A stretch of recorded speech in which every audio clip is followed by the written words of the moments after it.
ہو سکتا ہے کہ کربلا کے میدان میں شدید پیاس کے باوجود بھی حضرت عباس علیہ السلام نے پانی پر قبضہ کرنے کے بعد اپنے آقا حسین علیہ السلام اور ان کے اہل و عیال کی پیاس کو مد نظر رکھتے ہوئے پانی نہیں پیا تھا، لہٰذا اس مرتبہ شاید خود ہی پانی حضرت عباس علیہ السلام کے پاس چل کر آ گیا ہے۔ بسم اللہ الرحمن الرحیم، السلام علیکم۔ آج ہم دیکھنے والے ہیں مولا غازی عباس کا وہ روضہ مبارک جس کے ارد گرد پانی اب بھی چل رہا ہے۔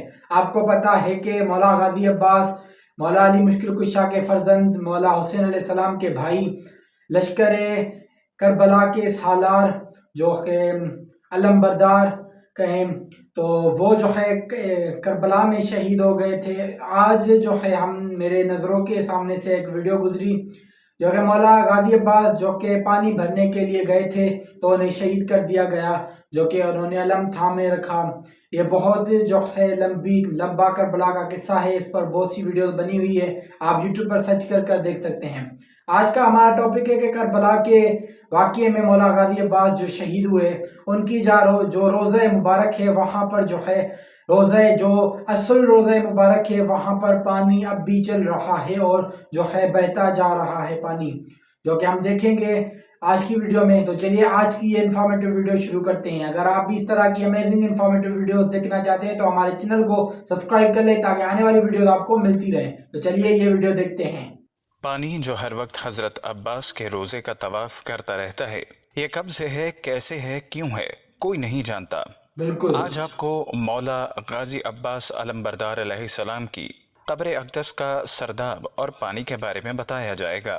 عراق میں موجود زمین کے اندر کا پانی تقریباً سب جگہ پر ہی نمکین، کھارا اور پینے کے کھارا قابل ہے، نہیں، بالکل لیکن حضرت عباس علیہ السلام کی قبر اقدس والے سرداب میں موجود پانی انتہائی خوش ذائقہ اور بہت شفاف ہے، سبحان اللہ۔ اور اتنی مدت گزرنے کے باوجود اس کی رنگت اور ذائقے میں کوئی فرق نہیں آیا، اور سبحان بہت اللہ، زیادہ وہاں سے پانی لینے کے باوجود بھی ختم یا کم نہیں ہوا۔ بے شک۔ اگر ہم اس پانی کے راز کو جاننا چاہیں تو ظاہری طور پر اس پانی کی اس طرح موجودگی کا راز اب تک کسی کو بھی معلوم نہیں ہو سکا، بس خدا اور اس کے خاص بندے ہی اس پانی کی اصل راز کو جانتے ہیں۔ بے شک۔ دوستو، ویڈیو میں آگے بڑھنے سے پہلے ہم اپنے نئے آنے والے ساتھیوں سے درخواست کرتے ہیں کہ ہمارا چینل سبسکرائب کر لیں اور ساتھ موجود گھنٹی کی علامت کو بھی دبا دیں۔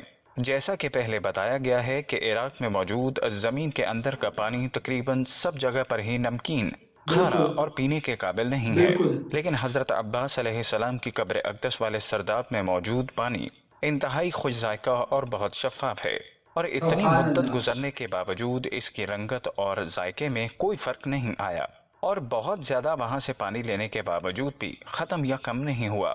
ہو سکتا ہے کہ کربلا کے میدان میں شدید پیاس کے باوجود بھی حضرت عباس علیہ السلام نے پانی پر قبضہ کرنے کے بعد اپنے آقا حسین علیہ السلام اور ان کے اہل و عیال کی پیاس کو مد نظر رکھتے ہوئے پانی نہیں پیا تھا، لہٰذا اس مرتبہ شاید خود ہی پانی حضرت عباس علیہ السلام کے پاس چل کر آ گیا ہے۔ بے اس شک۔ پانی کے بارے میں گفتگو کرنے سے پہلے ضروری ہے کہ پہلے اس سرداب کے بارے میں کچھ بیان کیا جائے۔ بالکل حضرت عباس علیہ السلام کے روضہ مبارک کا ایک سب سے اہم حصہ سرداب ہے، جہاں حضرت عباس علیہ السلام کی حقیقی قبر اقدس موجود ہے۔